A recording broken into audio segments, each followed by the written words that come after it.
Welcome to take DJ. मैं आपको अपना दोस्त अरबाज से बात करेंगे गूगल पिक्सल 7 प्रो के बारे में, गूगल के स्मार्टफोन के बारे में। और दोस्तों लोगों को इसके बारे में पता क्यों नहीं, ये भी बात करेंगे। और ये भी बता दूं कि ये आईफोन 14 प्रो और सैमसंग S22 का कंपेटिटर भी है, उसके स्पेसिफिकेशन के लिहाज से इसकी एवरेज है।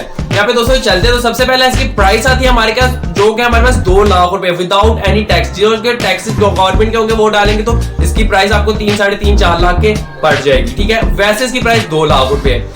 यहाँ पे ओवरऑल इसकी स्पेसिफिकेशन की तरफ आती है तो सबसे पहले ये बताते चलो कि ये आईफोन का और सैमसंग का कंपेटिटर है, यानी कि बहुत हाईली रेंज डिटेल स्पेसिफिकेशन का फोन है।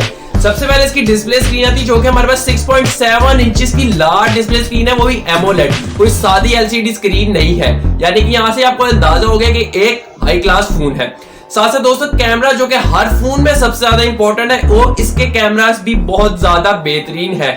मगर कैमरा की लुक इसकी बहुत ज्यादा डिफरेंट है। ना कि कंपैरिजन किया जाए हमारे साथ आईफोन के और सैमसंग के, तो उनके फोन के लुक के जो कॉपी की है वो बहुत सारे ब्रांड ने की है, मगर ये वाहिद गूगल का फोन है कि जिसका आज तक कोई कॉपी किसी ने नहीं बनाया।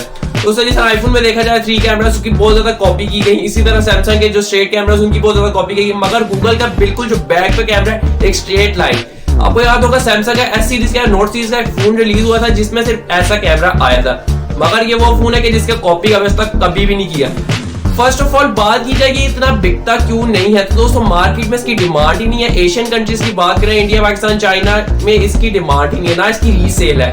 जबकि बात करें यूरोप और वेस्टर्न कंट्री में, वहां पे इसकी है मगर उतनी डिमांड नहीं है। यही वजह कि दोस्तों अट्रैक्टिव लुक नहीं है, जिसकी वजह से इतना बिकता नहीं है और इसकी रीसेल भी नहीं है। कैमरास के स्पेसिफिकेशन की बात करें तो उसमें बैक में हमारे पास ट्रिपल कैमरा मिल रहा है, 2 ट्विन कैमरा और 1 सिंगल कैमरा, वही सर्कल शेप में।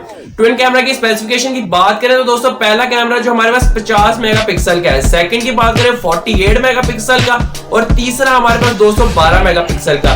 तीनों कैमरा में दोस्तों हमारे पास अल्ट्रा वाइड, टेलीस्कोप, माइक्रोस्कोप सारी चीजें मिल रही है, मगर वीडियो रिकॉर्डिंग रेट FPS के साथ, यानी कि आपको बेहतरीन वीडियो रिकॉर्डिंग रेट मिल रहा है।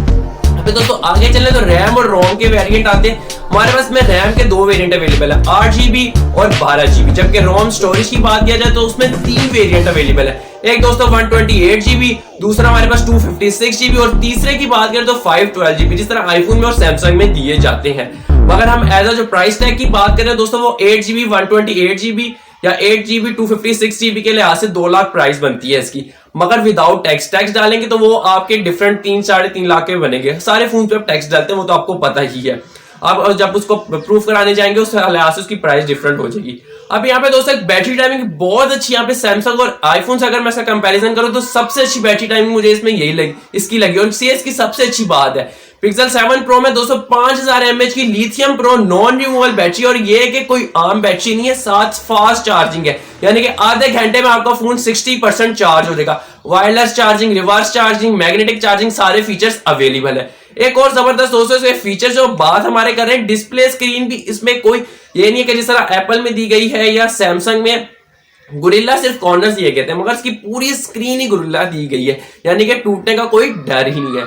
अब यहाँ पे दोस्तों यहाँ पे जो मेन बात आ रही है कि इसको बाय करें कि ना नहीं करें, दोस्तों यहाँ पे आपको क्लियर ओपिनियन देता हूँ, फुल ऑन गाइड देता हूँ कि दोस्तों आपके अपने शौक पे डिपेंड करता है। अगर जाएंगे मार्केट में रीसेल करने के लिए दोस्तों 0 आपको मिलेगा, 0/0 का इसमें गेम है पूरा, यानी कि आपको कोई रीसेल मिलेगी नहीं इसकी, क्योंकि इसकी डिमांड ही नहीं है मार्केट में। सिर्फ आप इसको कह सकते हैं एज अ शौकिया फोन, या जिस तरह आपको OnePlus फोन का पता होगा तो दोस्तों वो भी एज अ मार्केट में उनकी इतनी डिमांड नहीं है इन एशियन कंट्री। हाँ, वेस्टर्न और यूरोपियन कंट्रीज में उसकी डिमांड जरूर है OnePlus की, मगर गूगल की उधर भी उतनी डिमांड नहीं, क्योंकि गूगल एज अ ओवरऑल जब भी गूगल की दिमाग में बात आती है तो यार आता है यार वो या एक सॉफ्टवेयर है जिसपे आप सर्च कर सकते हैं, या इस तरह के आपको ऐप के बारे में कभी भी उसके फोन के दिमाग में आपकी बात आती ही नहीं है। तो इस वजह से एक मेन वजह ये भी है कि ये उसका second hand side hand business है, जिसकी वजह से कि ये इतना पॉपुलर भी नहीं है। गूगल का खुद का भी इतना उसका फोकस नहीं है। तो जब रिलीज होता है तो उसका कंपैरिजन हमेशा आईफोन के या सैमसंग के साथ ही किया जाता है, या थर्ड वन जो हमारे पास कंपटीटर आता है OnePlus।